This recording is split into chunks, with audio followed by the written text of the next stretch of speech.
Baik, selamat siang, selamat pagi teman-teman sekalian.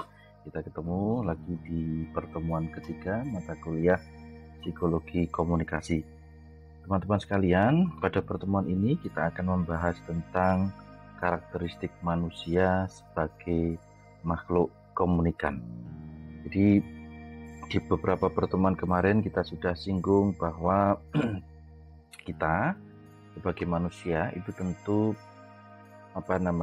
saling terhubung, saling berinteraksi, dan karena itu kemudian komunikasi terjadi.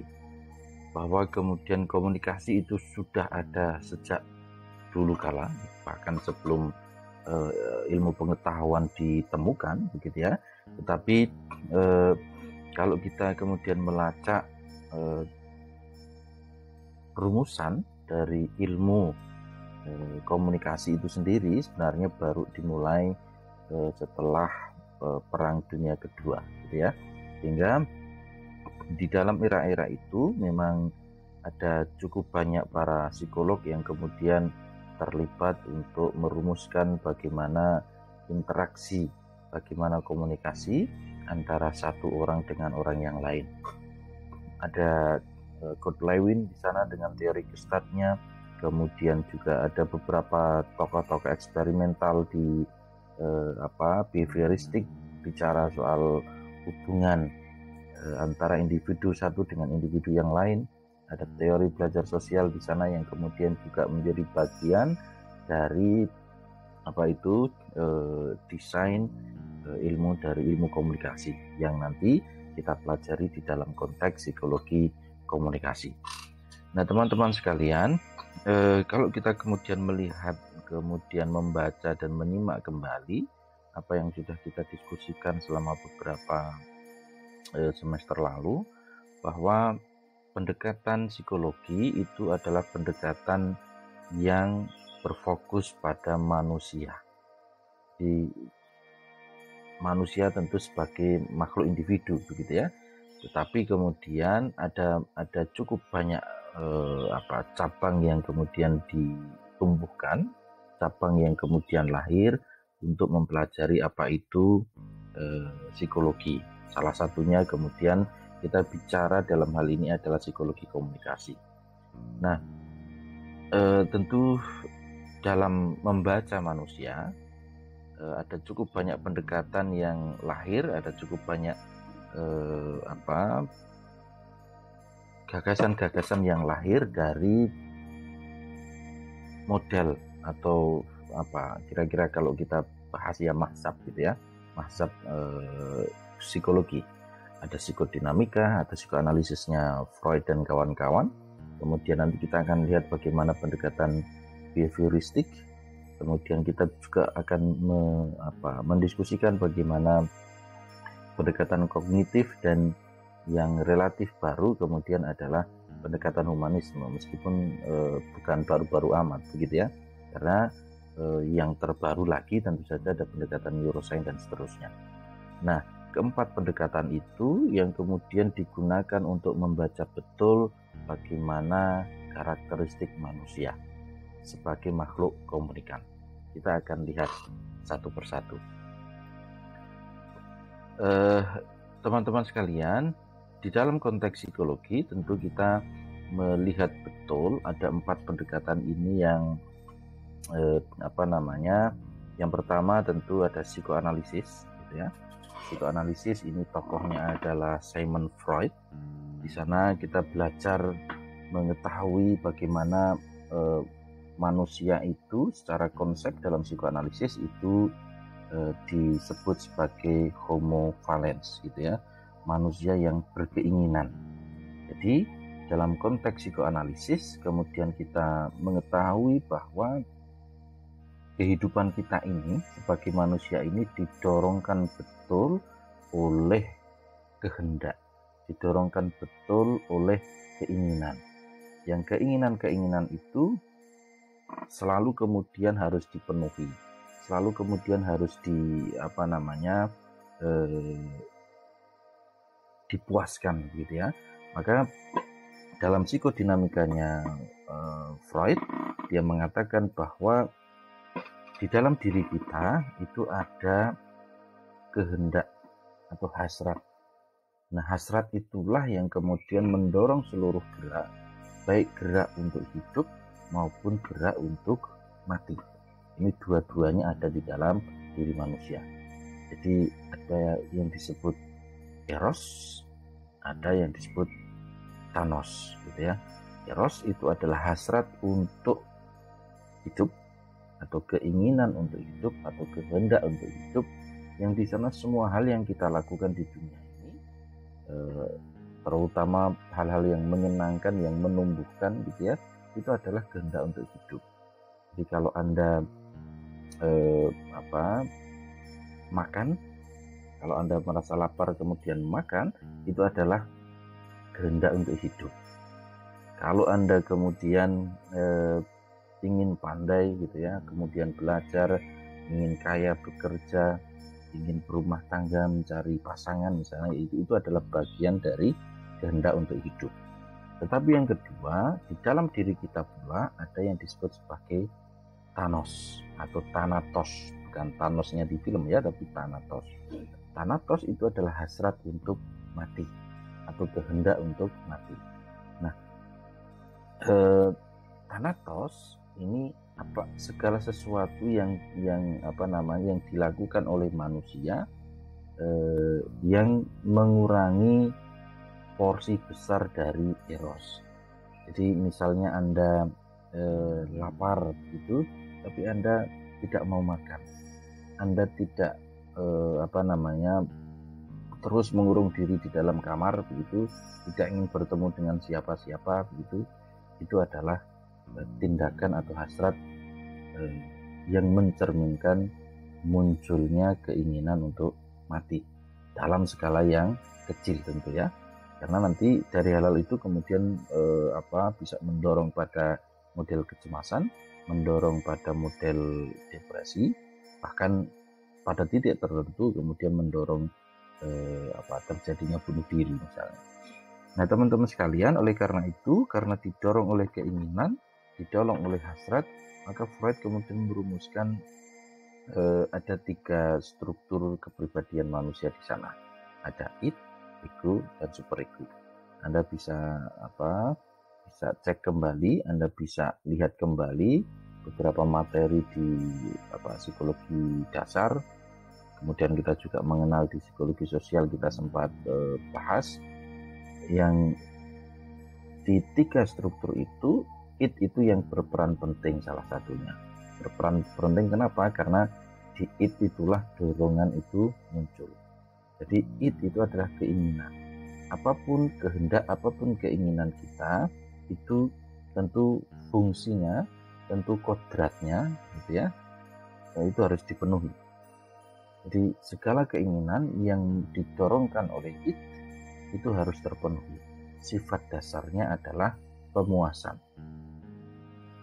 Anda lapar, maka Anda ingin makan, itu harus dipenuhi. Anda ingin bergaul dengan sebanyak mungkin orang, itu juga akan didorong untuk dipenuhi dan sebagainya.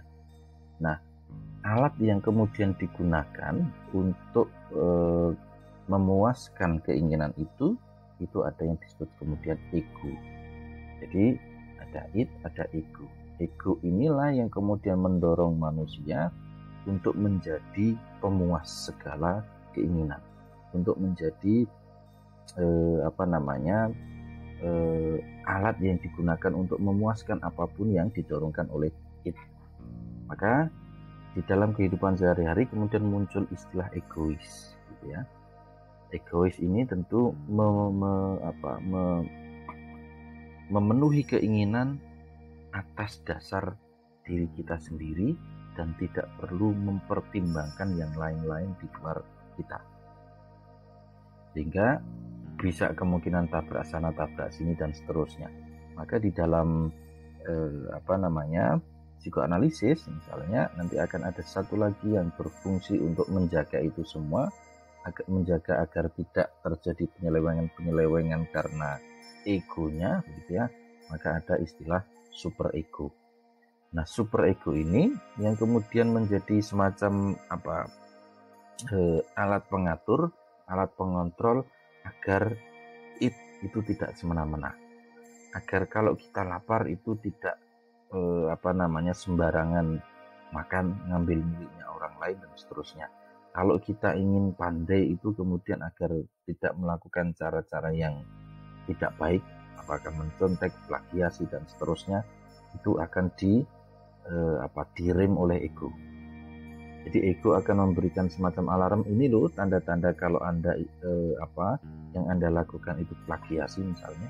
Ini loh tanda-tanda, bukan tanda-tanda tetapi ini loh akibat kalau Anda kemudian mencuri makanan orang lain. Ini loh akibat kalau perilaku Anda kemudian tidak sesuai dengan norma dan seterusnya. Jadi di dalam psikoanalisis manusia itu disebut sebagai makhluk yang berkeinginan, homo valens, makhluk yang berkehendak. Di sini kita kemudian mencermati betul tentang persoalan-persoalan yang ada di dalam diri manusia.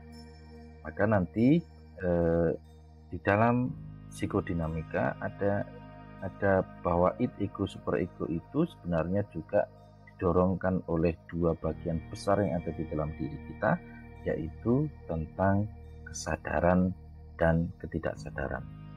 Sadaran itu adalah consciousness, ketidaksadaran atau unconsciousness. Kesadaran itulah yang kemudian menggerakkan secara langsung begitu ya keinginan-keinginan kita. Tapi kalau kita lihat porsi antara kesadaran dan ketidaksadaran yang ada di dalam diri kita itu sama seperti puncak gunung es. Jadi puncak gunung itu kalau teman-teman lihat tentu puncaknya yang kelihatan lebih kecil gitu kan. Padahal tubuhnya itu terus menghujam ke bumi, ke dalam bumi dan seterusnya.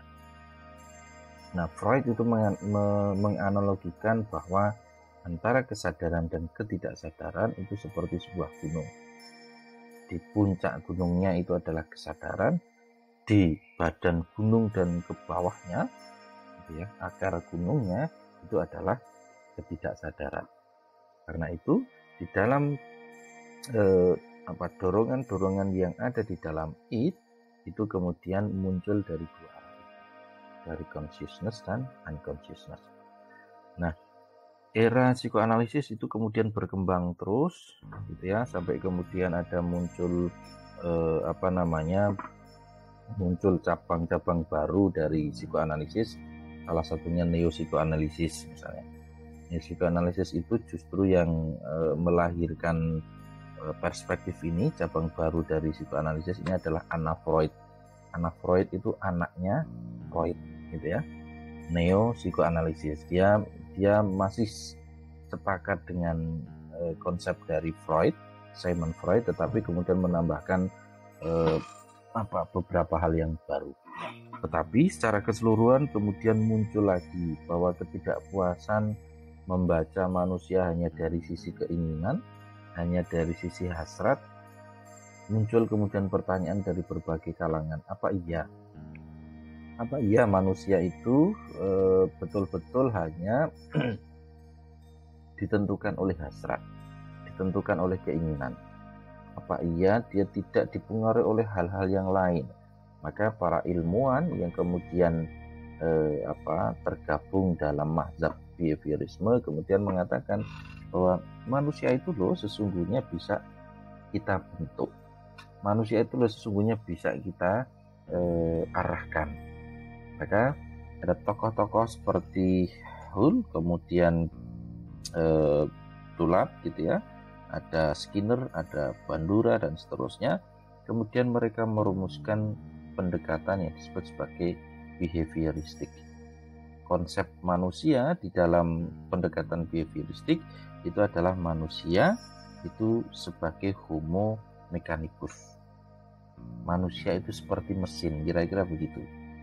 Maka di dalam pendekatan ini organisme itu dicirikan gitu ya, atau organisme itu dilahirkan tanpa sifat-sifat sosial dan psikologis. tetapi perilakunya adalah hasil dari pengalaman atau hasil dari perilaku yang digerakkan dan dimotivasi oleh kebutuhan untuk memperbanyak kesenangan atau mengurangi ketidaksenangan atau mengurangi penderitaan. Jadi di dalam perspektif behavioristik kita itu dibaca sebagai mesin. Ada stimulus, respon, ada stimulus, respon, dan seterusnya. Begitu terus. Dan sebenarnya ini pun kemudian juga bisa kita temukan dalam praktek kehidupan sehari-hari. Nanti kita lihat bagaimana classical conditioningnya Pavlov sangat berpengaruh terhadap cara-cara kita bermasyarakat, cara-cara kita berada di dalam sebuah kelompok, termasuk bagaimana operan conditioningnya Bandura dan kawan-kawan itu kemudian menjadi bagian penting di dalam proses, termasuk di perusahaan, kelompok, dan seterusnya.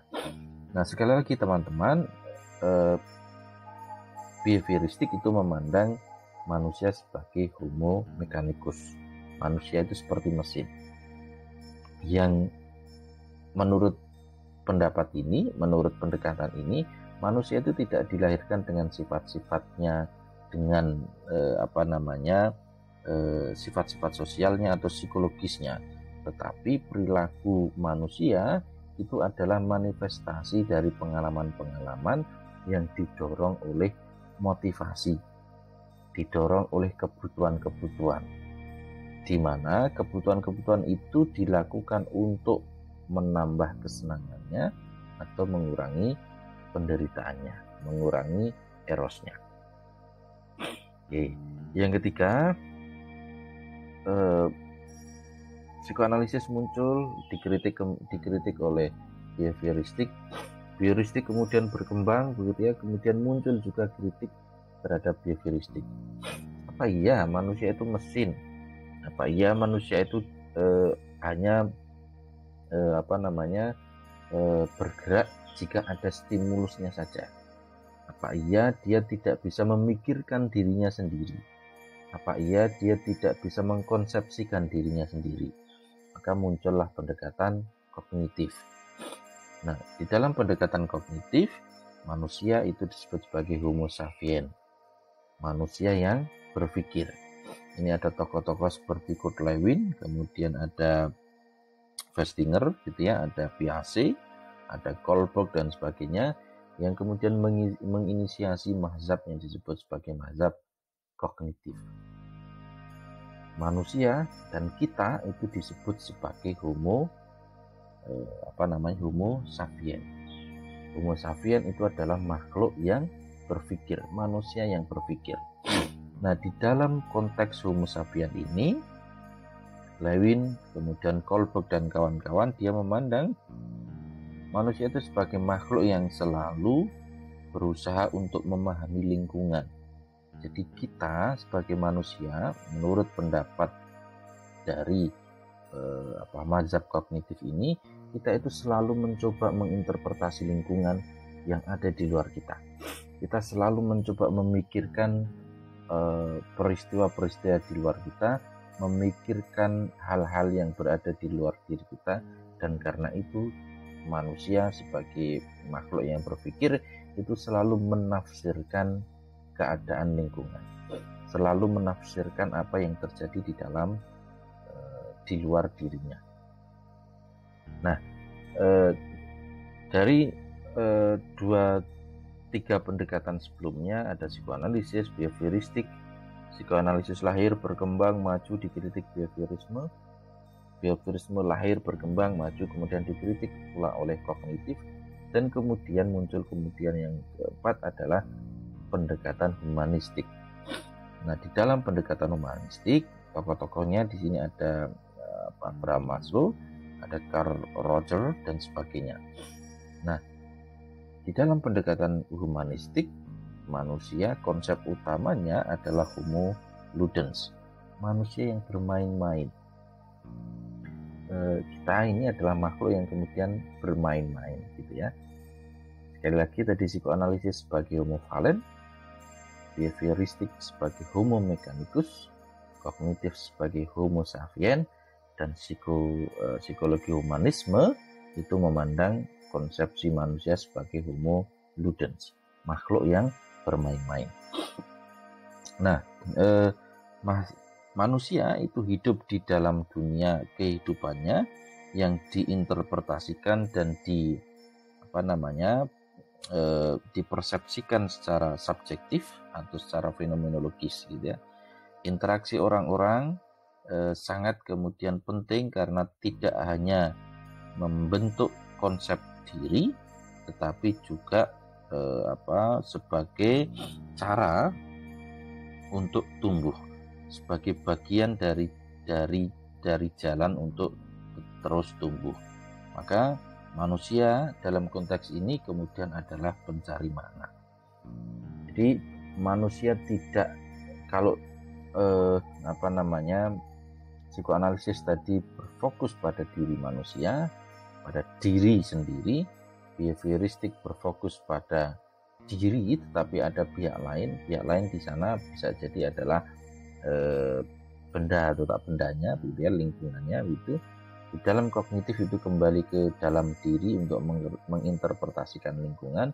Di dalam humanistik itu manusia dicirikan dengan pendekatan yang interaktif. Ada orang lain selain dia, misalnya begitu. Maka interaksi saling hubungan antara satu dengan yang lain, hubungan dengan manusia-manusia yang lain, hubungan dengan lingkungannya itu justru bagian dari cara manusia untuk tumbuh, bagian dari cara manusia untuk sampai pada kualitas kemanusiaannya. Dan karena itu dalam konteks humanisme manusia itu disebut sebagai pencari makna. Nanti kita lihat beberapa pendekatannya. Baik, kita akan bahas dulu berkaitan dengan behaviorisme. Ada dua pendekatan yang dilakukan oleh teman-teman di behaviorisme. Jadi ada konsep classical conditioning. Classical conditioning ini menggabungkan, memasangkan dua stimuli yang berkaitan sehingga menimbulkan respon yang dikehendaki. Anda ingat teman-teman, di dalam classical conditioning itu ada ada gambaran terkait dengan eksperimen yang paling terkenal yang hingga hari ini diimplementasikan dalam kehidupan sosial, itu eksperimennya Pavlov. Kita lihat bagaimana eksperimentalnya Pavlov.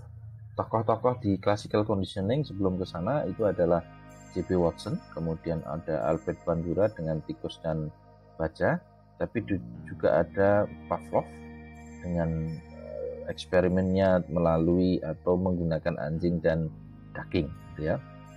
Nah, di dalam kita akan bahas soal eksperimennya Pavlov. Jadi di dalam eksperimen itu anjing itu dikondisikan dalam kondisi yang lapar. Nah, ketika kemudian disodorkan daging gitu ya, maka reaksinya itu tanpa suara. Tapi jadi reaksi tanpa suara, ada daging, ada anjing dan seterusnya gitu ya. Yang kedua, reaksi dengan membunyikan bunyi bel. Ketika diberikan bel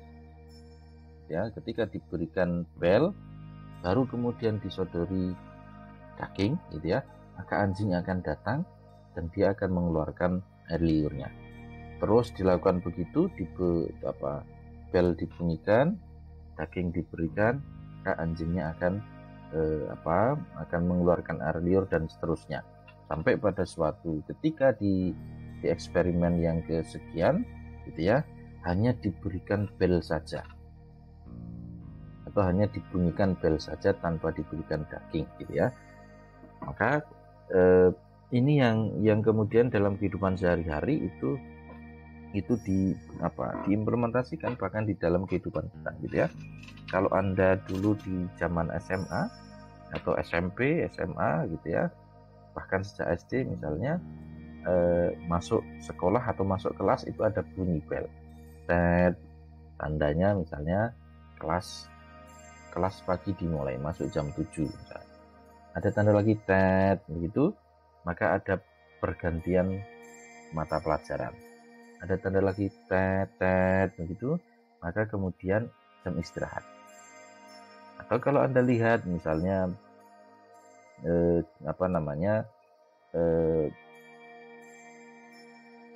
di beberapa tempat begitu ya, entah itu puskesmas, entah itu gereja gitu ya, yang masih menggunakan ting ting ting ting ting begitu, itu adalah manifestasi dari eksperimen-eksperimen yang dilakukan oleh Pavlov. Jadi di dalam classical conditioning itu ada dua stimulus yang dipasangkan agar nanti menghasilkan respon yang dikehendaki. Jadi responnya itu respon sangat mekanis, respon yang justru dikehendaki. Yang kedua itu ada operant conditioning. Di dalam operant conditioning, teman-teman, itu adalah bahwa perilaku itu juga dihasilkan dari stimulus-stimulus yang diberikan. Tetapi di dalam operation conditioning ada dua hal, yaitu reinforcement dan punishment. Reinforcement itu pemberian hadiah, punishment itu pemberian hukuman. Dan ini juga berlaku di dalam kehidupan sosial kita. Ini juga terjadi di dalam kehidupan sosial kita. Baik di dalam reinforcement maupun punishment, itu dua-duanya memiliki efek positif maupun negatif. Saya kasih contoh misalnya, hadiah itu tidak selamanya kemudian memberi melecut seseorang untuk semakin baik prestasinya, tetapi justru kadang-kadang menjadi bagian dari manipulatifnya. Ini ada misalnya dicontohkan di beberapa eksperimen itu begini. Cindy katakanlah begitu, dia ikut latihan atau berlatih tari balet. Setiap Cindy berlatih begitu ya, maka si ibu itu akan memberikan uang gitu. Setiap Cindy berangkat untuk berlatih tari balet, si ibu itu memberikan uang. Jadi ketika motivasi pertamanya Cindy untuk berlatih tari balet mungkin agar dia bisa menari balet. Tetapi ada rewardnya, yaitu adalah uang, ya. Maka ketika itu terjadi terus-menerus, bisa jadi motivasi atau tujuan awal dari pemberian reinforcement itu bukan dalam kerangka agar si Cindy ini termotivasi, menyukai balet, bisa menari balet begitu ya. Tetapi oleh Cindy, reward ini, reinforcement ini atau hadiah ini justru menjadi tujuannya. Jadi saya tak nari balet agar dapat uang, bukan karena keinginan untuk belajar tari balet misalnya. Maka reinforcement yang berupa reward gitu ya, atau positive reinforcement itu akan mendorong seseorang untuk sampai pada prestasinya, sampai pada tujuannya. Tetapi di sisi yang lain, efek negatifnya adalah reinforcement itu justru menjadi tujuan, bukan menjadi hadiah. Nah, kalau kita lihat dalam kehidupan sehari-hari, misalnya ranking 1 dulu baru dikasih hadiah, kira-kira begitu ya. Atau agar dapat hadiah saya harus ranking 1. Saya ulangi ya, ranking 1 dulu, tujuannya ranking 1, kemudian dapat hadiah. Atau agar untuk dapat hadiah, jadi tujuannya hadiah, itu harus ranking 1. Ini yang disebut dengan positive reinforcement maupun negative reinforcement. Termasuk kemudian di dalam punishment juga begitu. Punishment itu memiliki efek yang positif maupun negatif. Positif punishment itu kan harapannya agar perilakunya kemudian tidak diulang. Perilaku yang dianggap tidak sesuai, perilaku yang dianggap buruk itu diberikan hukuman agar yang bersangkutan tidak mengulang perilakunya itu lagi. Agar yang bersangkutan itu tidak melakukan perilaku buruknya lagi, maka diberikan punishment. Tetapi punishment di satu sisi itu juga kemudian justru bisa menambah perilaku buruknya, menambah persoalan-persoalan yang ada di dalam diri manusia. Nah, teman-teman, misalnya dalam konteks hal ini selalu yang saya sampaikan ke teman-teman psikologi begitu ya. Ketika kita bicara tentang psikologi apapun itu, apakah itu berkaitan dengan psikoanalisis, behaviorisme, kognitif, humanisme, psikologi komunikasi, psikologi sosial, dan seterusnya, termasuk nanti sampai di psikologi klinis, itu coba Anda renungkan tentang diri Anda sendiri. Coba Anda baca, coba Anda terapkan untuk membaca diri Anda sendiri. Karena di dalam konteks belajar psikologi, yang pertama-tama harus dipahami adalah tentang diri kita sendiri.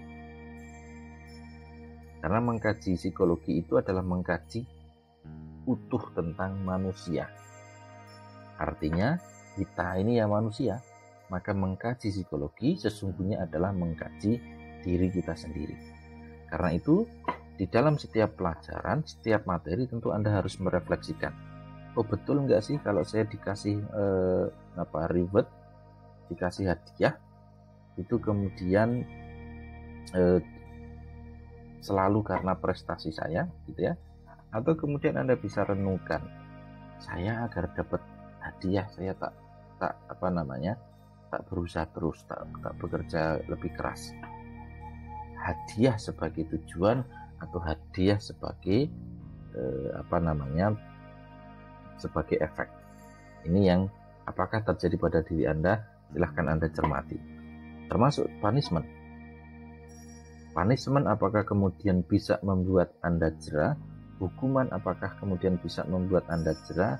Atau sebaliknya hukuman akan lebih menguatkan atau menambah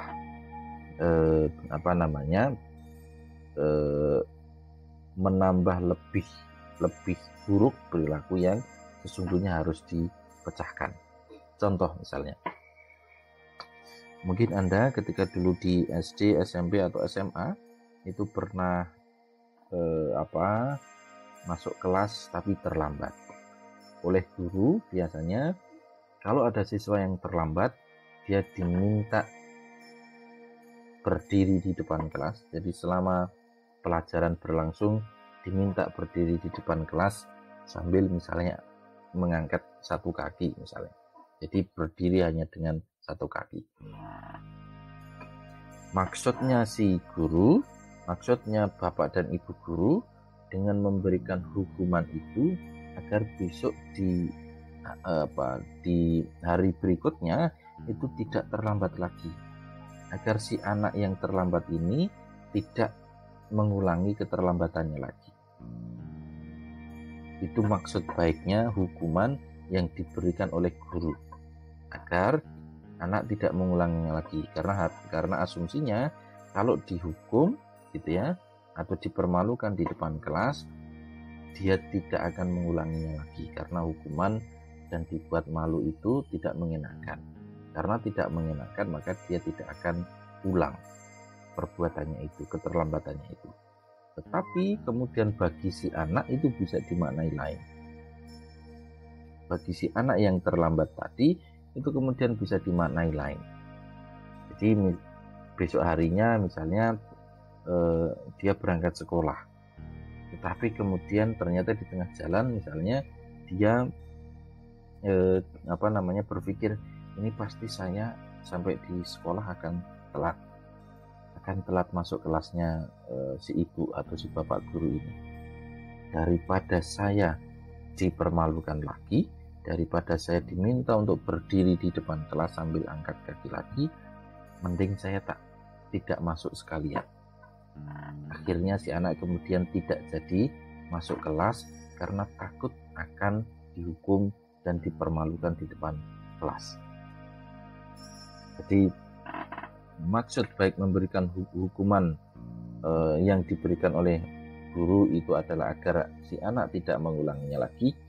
Faktanya kemudian justru si anak kemudian tidak masuk sekolah sama sekali karena takut terlambat, karena takut nanti dipermalukan. Itu classical conditioning dan operant conditioning, dua pendekatan yang kemudian menjadi eksperimen yang penting di dalam behavioristik. Nah, ini perbedaan antara classical conditioning dan operant conditioning. Di dalam classical conditioning kita manusia itu selalu diasosiasikan antara dua stimulus. Kalau di dalam eksperimennya Pavlov tadi, stimulusnya itu ada daging dan ada bel, gitu ya. Kemudian responnya dipaksakan. Jadi di dalam classical conditioning itu memaksakan respon, bukan sesuatu yang alami. Termasuk responnya ya sederhana, gitu ya. Responnya sederhana, ada bel masuk kelas, ada bel masuk kelas, dan seterusnya. Tetapi di operant conditioning itu karena adanya ribet, maka perilaku pengambilan keputusan itu justru karena adanya ribet yang kemudian mempengaruhi keputusan berikutnya. Ada hadiah tadi mempengaruhi apakah Cindy akan berangkat latihan balet lagi atau tidak, atau si anak yang tadi sekolah terlambat itu memutuskan mau. Jadi punishment berupa hukuman berdiri di depan kelas itu kemudian akan berefek pada perilaku berikutnya, yaitu antara mau masuk kelas atau bolos sekalian misalnya. Dan di dalam operant conditioning ini kemudian responnya bisa kita lihat langsung secara terkontrol. Nah teman-teman, ada satu lagi kemudian pendekatan di behavioristik yang oleh Bandura kemudian mencoba memadukan dengan konsep interaksi sosialnya. Maka dia bicara soal social learning atau teori belajar sosial, bahwa sesungguhnya manusia itu loh bisa belajar dari orang lain, kita ini loh bisa belajar dari pengalaman-pengalaman orang lain, kita ini loh bisa belajar dari peristiwa-peristiwa yang pernah dilakukan baik oleh orang lain ataupun pengalaman masa lalu. Maka muncul konsep yang disebut sebagai social learning, yaitu melakukan suatu perilaku ditentukan oleh peneguhan reinforcement, sedangkan kemampuan potensial untuk melakukan sesuatu itu ditentukan juga oleh peniruan atau pembelajaran sosial. Jadi di dalam teori belajar sosial itu kata kuncinya salah satunya adalah meniru gitu ya.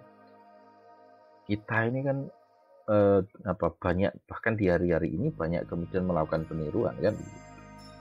Di eksperimen yang dilakukan teman-teman di social learning itu misalnya dilihat, kalau Anda punya adik kecil perempuan gitu ya, kemudian Anda sedang berdandan di sampingnya atau di depannya begitu, maka si adik ini nanti akan coba-coba untuk berdandan juga, pakai lipstik, pakai bedak dan seterusnya. Termasuk contoh yang sering diberikan ya, kalau Anda teman-teman laki-laki nanti misalnya punya anak gitu ya, atau adik Anda begitulah, kemudian di depan cermin kemudian mencukur kumis gitu ya, maka anak laki-laki, adik laki-laki Anda itu kemungkinan akan mencontohnya gitu. Nah, maka ada istilah like father like son, like mother like son. Itu contoh bagaimana anak itu bisa meniru dengan sangat baik. Anak itu adalah peniru yang ulung terkait dengan bapak ibunya atau lingkungan di sekitarnya. Jadi ini adalah pembelajaran sosial atau social learning. Bahkan di dunia modern saya kira social learning ini kita bisa amati betul efeknya terjadinya begitu ya. Para penggemar K-pop kemudian rame-rame menata rambutnya seperti penyanyi-penyanyi K-pop. Para penggemar drakor kemudian mencoba beramai-ramai untuk untuk berpakaian ala pesinetron dari Korea misalnya. Dan itu terjadi lagi, dan itu terjadi terus. Di dalam teman-teman bisa lihat misalnya ada sosial eksperimen. Kalau hari ini di sosial media itu model dikenal dengan prank misalnya, itu menunjukkan bagaimana cara orang melakukan konsep belajar sosialnya. Oke, nah teman-teman sekalian, ketika kemudian pendekatan behavioristik ini muncul terus begitu ya, maka muncul lagi kritik. Apa iya manusia itu hanya ditentukan oleh lingkungannya, ditentukan oleh rewardnya, ditentukan oleh punishmentnya? Apa iya manusia tidak bisa memikirkan dirinya sendiri? Maka muncullah pendekatan yang disebut sebagai pendekatan kognitif atau psikologi kognitif. Di dalam pendekatan kognitif itu kemudian muncul gambaran bahwa manusia adalah organisme yang aktif yang menafsirkan dan mendistorsi lingkungan. Nah, manusia kemudian dengan kacamata kognitif ini dia mampu menafsirkan lingkungan, dia pun mampu mendistorsi lingkungan. Karenanya sebagai Homo sapien, manusia kemudian seolah-olah memiliki kendali yang besar terhadap dunia di luar dirinya, memiliki kendali yang besar terhadap lingkungannya. Nah, di dalam hal ini di dalam sistem kognitif ini pula yang kemudian terjadi adalah karena dia bisa menafsirkan dan mendistorsi lingkungan, seolah-olah dia kemudian memanfaatkan segala sesuatunya. Di dalam pendekatan kognitif, lingkungan kemudian menjadi objek bagi penafsirannya untuk memanfaatkan lingkungannya di satu sisi, tetapi juga di sebagian sisi yang lain itu justru merusak lingkungan. Anda lihat persoalan-persoalan penggundulan hutan, eksploitasi lahan dan seterusnya, itu karena salah satunya bagaimana manusia kemudian menafsirkan dan mendistorsi lingkungan itu. Kalau kemudian menafsirkan gitu ya, karena dunia ini sudah semakin polutif, harusnya hutan itu dilestarikan, harus menanam sebanyak mungkin hutan dan seterusnya. Tetapi ada orang lain yang kemudian juga memiliki pikiran yang berbeda, bahwa hutan itu adalah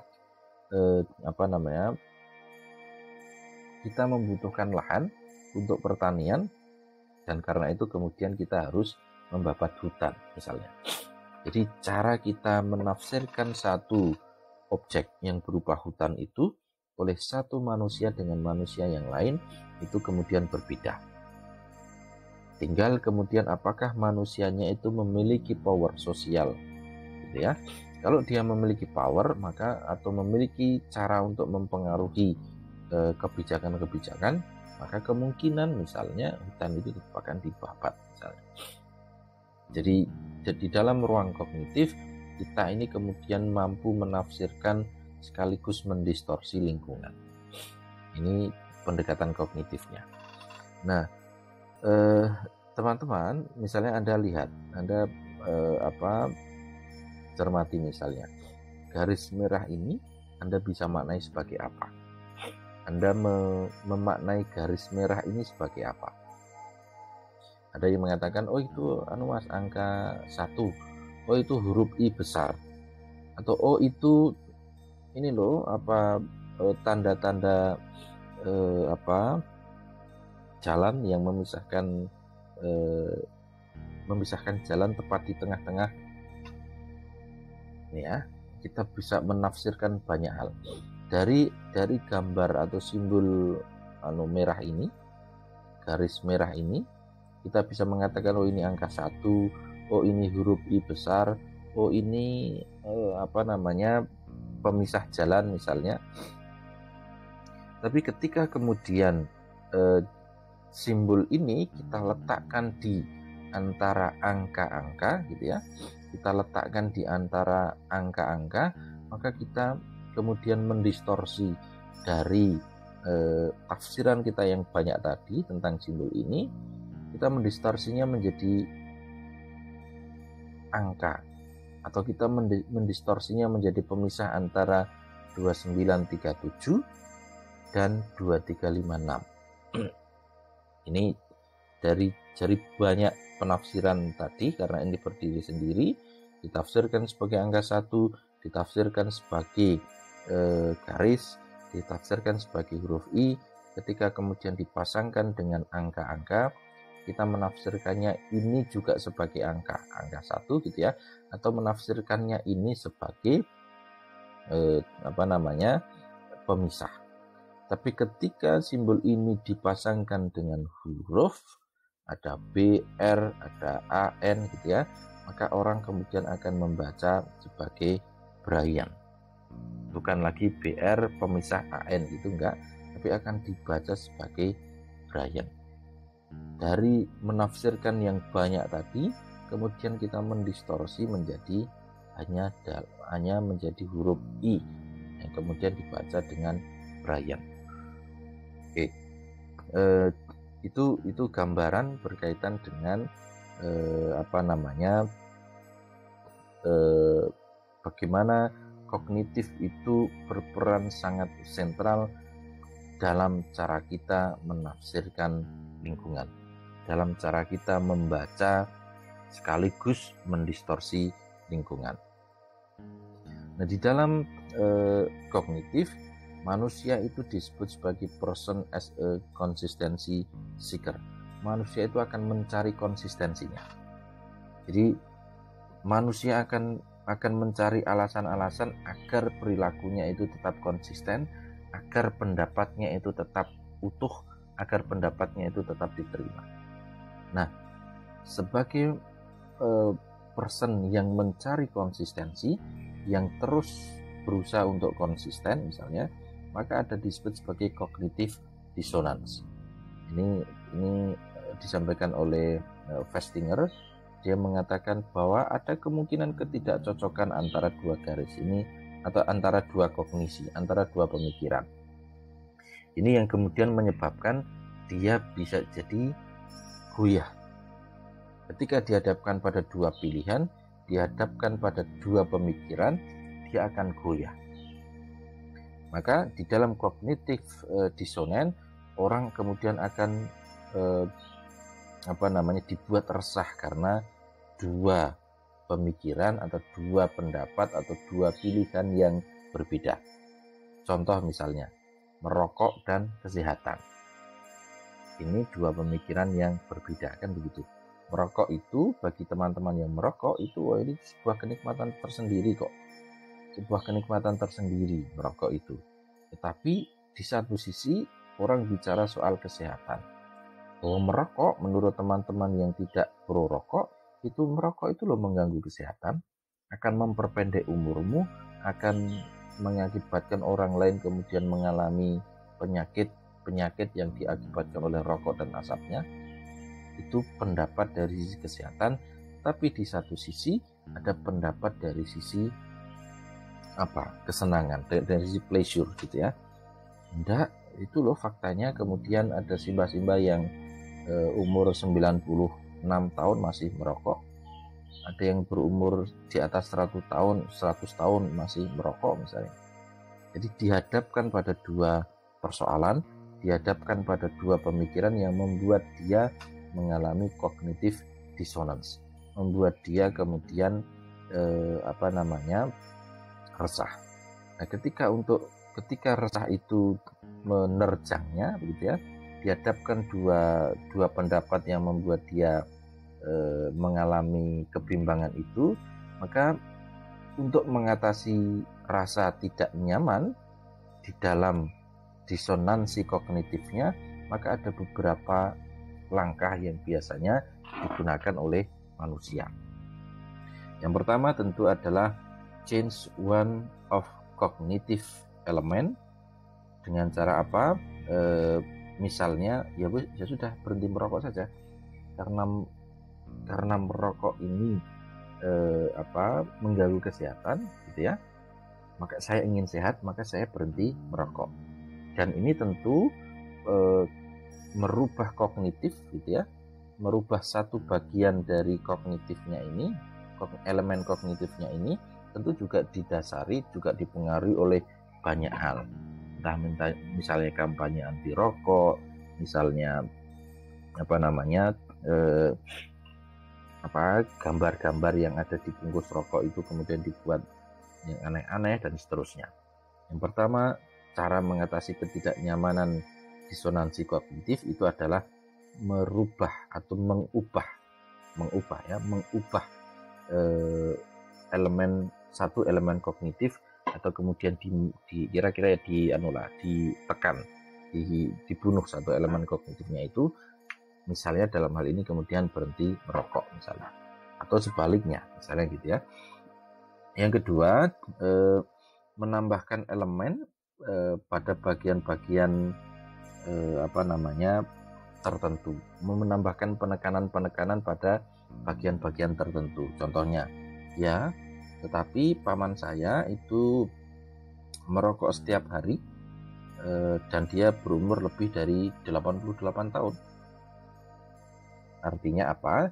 Artinya menguatkan bahwa saya merokok itu loh, karena ada contohnya paman saya yang kemudian tetap sehat, tetap hidup di umur lebih dari 80 tahun, di mana dia tiap hari rokok misalnya. Itu memberikan, di langkah kedua itu adalah memberikan beberapa penekanan pada elemen-elemen kognitifnya. Yang ketiga itu bisa dengan reduce important attach to the element. Jadi ya mungkin akan membunuh saya, tetapi hidup ini terlalu keras, gitu ya. Mati muda itu saya kira lebih menarik, misalnya begitu. Jadi dia meyakini betul bahwa ya rokok sebenarnya mengganggu kesehatan, tetapi nggak apa-apalah. Mungkin rokok akan membunuh saya begitu, tetapi saya kira hidup ini juga sangat keras dan mati muda saya kira tidak masalah. Kira-kira begitu cara mengatasi yang ketiga itu. Yang keempat itu dengan mencari informasi yang relatif sama misalnya. Jadi reinforcement pada skema diri kita yang kemudian akan mendorong kita untuk memperkuat informasi-informasi. Jadi kenapa kemudian orang yang merokok kemudian mencari informasi? Enggak, merokok itu ya merokok itu ya tergantung diri kita kok. Kalau dia merokok itu dia tandanya sehat, kalau dia tidak merokok itu tandanya dia sedang sakit. Tapi juga teman-teman yang anti rokok kemudian selalu kemudian mencari elemen-elemen, memperkuat elemen-elemen yang semakin membuktikan bahwa rokok itu berbahaya dan seterusnya. Itu bagaimana cara bekerja kognitif untuk menafsirkan sekaligus kemudian mendistorsi lingkungan. Yang keempat, teman-teman, ini adalah pendekatan humanistik atau humanisme. Tokoh-tokoh seperti Carl Rogers, gitu ya, dengan religiusitasnya. Ada Maslow nanti dengan hierarchy of need-nya. Konsep utamanya sekali lagi adalah homo ludens, manusia yang bermain-main, manusia yang hidup ini loh harusnya gembira, hidup ini loh harusnya bermain-main, begitu ya. Maka manusia di dalam pendekatan humanistik, di dalam pendekatan humanisme itu bahwa manusia itu hidup di dalam kehidupan yang diinterpretasikan dan dipersepsikan secara subjektif atau secara fenomenologi. Kita ini adalah makhluk yang di dalam hidup kita ini diinterpretasikan dan dipersepsikan itu secara subjektif. Maka interaksi dengan orang lain itu sangat penting karena tidak hanya membentuk konsep diri, tetapi juga pemuasan kronik sebagai bentuk kebutuhan untuk tumbuh. Bayangkan misalnya Anda sejak lahir gitu ya sampai kemudian dewasa hanya berada di kamar terus, hanya dikurung di kamar terus, apa yang terjadi? Anda tidak bisa tumbuh secara maksimal sebagaimana orang lain yang dia bermain, bergumul dengan orang lain, berinteraksi dengan orang lain. Maka teman-teman, manusia itu adalah pencari makna dalam konteks humanisme. Kita lihat di dalam konteks humanisme itu berlaku istilah word don't mean, people mean. Kata-kata itu tidak memiliki arti. Kata itu tidak memiliki arti jika manusia tidak memberikan artinya, tidak menafsirkan artinya. Contoh, kalau saya mengatakan kata city gitu ya, mengatakan ya dan menuliskan. Kalau saya mengatakan kata city, apa yang kemudian muncul di benak Anda? Anda akan menafsirkan apa? Ada yang akan menafsirkan, city itu kota. Karena bahasa Inggrisnya kota itu city. Orang akan menafsirkan city. Kalau saya katakan itu di Inggris gitu ya, orang Inggris yang mengatakan kota ya, kota. Tapi kalau kemudian saya katakan dengan begini, Siti tolong dong ke sini bawakan buku itu, maka Siti dalam konteks percakapan tadi itu akan menjadi nama orang.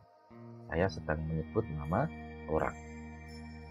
Kalau saya bicara dengan bapak-bapak, ibu-ibu, simbah-simbah yang sudah tua, sudah sepuh begitu, saya akan menggunakan kata Siti juga. Tapi Siti itu artinya adalah tanah. Jadi satu kata saja gitu ya, itu kemudian bisa dimaknai banyak hal. Kata itu sendiri tidak akan berarti jika kita tidak memberikan maknanya secara kontekstual. Nah, ini yang meletakkan betul bagaimana humanisme ini berperan penting di dalam dunia kita, berperan penting untuk memberikan penafsiran atas makna-maknanya. Oke. Terakhir teman-teman sekalian, di dalam humanisme itu ada beberapa postulat gitu ya yang dihasilkan oleh Carl Rogers. Yang pertama adalah bahwa manusia itu hidup di dalam dunia pengalaman yang bersifat pribadi di mana dia menjadi pusat. Ini pandangan humanismenya Carl Rogers. Manusia itu adalah pusat. Manusia itu adalah pusat dari kehidupan-kehidupan yang ada di dalam dirinya. Dia pusat di dalam bagi dirinya sendiri, tetapi dia juga pusat dari lingkungan di sekitarnya. Setiap manusia. Yang kedua, manusia itu berperilaku untuk mempertahankan, meningkatkan, dan mengaktualisasikan dirinya. Seluruh dorongan hidup manusia yang tadi oleh Freud itu karena keinginan, hasrat, oleh behavioristik itu perilaku ya karena ada stimulus dari luar dirinya, kemudian kognitif karena dia mampu menguasainya gitu ya. Di dalam kognitif manusia bisa menguasai lingkungan, menginterpretasikan lingkungan. Di dalam humanisme manusia itu berperilaku untuk mempertahankan, meningkatkan, dan mengaktualisasikan dirinya untuk mencapai pada derajat aktualisasi diri. Maka nanti di Maslow itu hierarchy of need atau puncak dari hierarchy of need itu adalah aktualisasi. Di di piramida kebutuhannya Maslow, puncaknya itu adalah aktualisasi. Yang ketiga, teman-teman sekalian, individu itu bereaksi pada situasi sesuai dengan persepsinya mengenai realitas. Jadi kita manusia ini bereaksi gitu ya, memberikan reaksi itu sesuai dengan realitas yang kita persepsi. Di persepsi itu bagi manusia sendiri itu sudah dianggap sebagai realitas. Ya. Maka teman-teman, kognitif di psikologi sosial, di beberapa pertemuan psikologi sosial kita sudah mendiskusikan juga soal skema kognitif, ada soal konsep diri dan sebagainya, ada soal self knowledge dan sebagainya. Jadi Rogers itu kemudian mengatakan bahwa individu itu bereaksi pada situasi sesuai dengan persepsinya terhadap realitas. Kalau Anda pecinta kucing gitu ya, maka ketika ada kucing datang, Anda akan bereaksi dengan entah memanggil, mengelus-elus kucing dan seterusnya.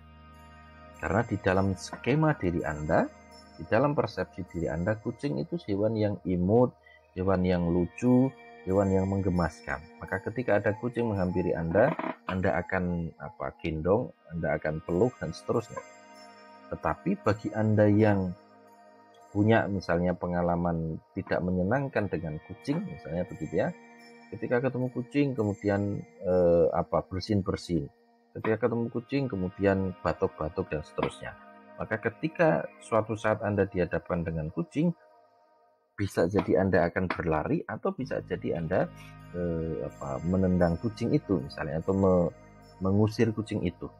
Jadi reaksi kita terhadap situasi itu ditentukan oleh persepsi kita terhadap realitas. Yang keempat, teman-teman, ancaman pada diri itu kemudian diikuti oleh pertahanan diri. Contohnya nanti rasionalisasi. Jadi ancaman terhadap diri kita itu akan diikuti oleh defense mekanisme, dan itu kemudian dirasionalisasi. Contoh misalnya, kalau Anda kemudian datang terlambat kuliah, tentu Anda salah kan? Tentu Anda datang terlambat begitu, Anda sendiri sudah akan merasakan salah, dan bisa jadi kemudian teman-teman sekelas kemudian mengatakan, ih kok terlambat sih dia, atau dosen kemudian bisa jadi kemudian sudah tidak usah masuk karena terlambat. Tapi pandangan dari dosen, kemudian pandangan dari teman-teman kelas yang lain, itu akan Anda anggap sebagai ancaman bagi Anda karena Anda terlambat. Maka cara mempertahankan diri Anda biasanya adalah, maaf terlambat karena ban bocor, maaf terlambat karena ngantar ibu bla bla bla, maaf terlambat karena kesiangan dan sebagainya. Anda akan mencari alasan, sehingga alasan-alasan itu kemudian dirasionalisasi agar Anda tidak mendapatkan ancaman, agar Anda tidak mendapatkan hukuman. Yang kelima, pandangan humanismenya Carl Rogers itu bahwa kecenderungan batiniah manusia adalah menuju pada kesehatan dan keutuhan diri. Bahwa secara batiniah kita ini muncul untuk mencapai pada kesehatan dan keutuhan diri, bukan pada apa yang tadi oleh psikoanalisis itu disebut sebagai thanatos, kehendak untuk mati. Tetapi dalam humanisme kita mewujud tujuan batiniahnya adalah untuk kesehatan dan keutuhan diri. Saya kira itu teman-teman, pembahasan kita berkaitan dengan karakteristik manusia sebagai makhluk komunikan. Jadi sebagai makhluk komunikasi itu dipandang dari setidaknya 4 pendekatan psikologis. Manusia dari psikoanalisis kita baca manusia sebagai makhluk yang berkeinginan, gitu ya, makhluk yang berkeinginan. Kemudian di dalam behavioristik manusia disebut sebagai homo mechanicus, Manusia itu seperti layaknya mesin, ada stimulus, ada respon, dan seterusnya. Kemudian di dalam kognitif, manusia dilihat sebagai homo sapien, manusia yang berpikir. Dan di dalam pendekatan humanistik, manusia itu disebut sebagai homo ludens, manusia yang bermain-main, mencari kesenangan, dan seterusnya. Nah, 4 pendekatan ini tentu akan berpengaruh terhadap diri kita dalam berrelasi dengan orang lain.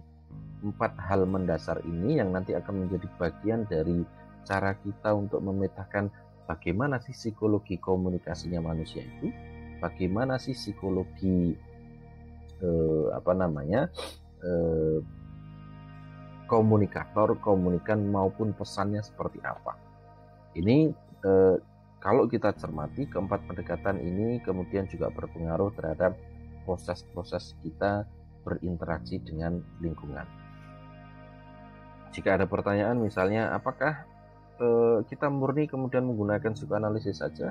Apakah kita murni kemudian menggunakan pendekatan behavioristik saja, kognitif saja, atau humanisme saja, gitu ya? Itu tidak bisa kita lepaskan satu persatu.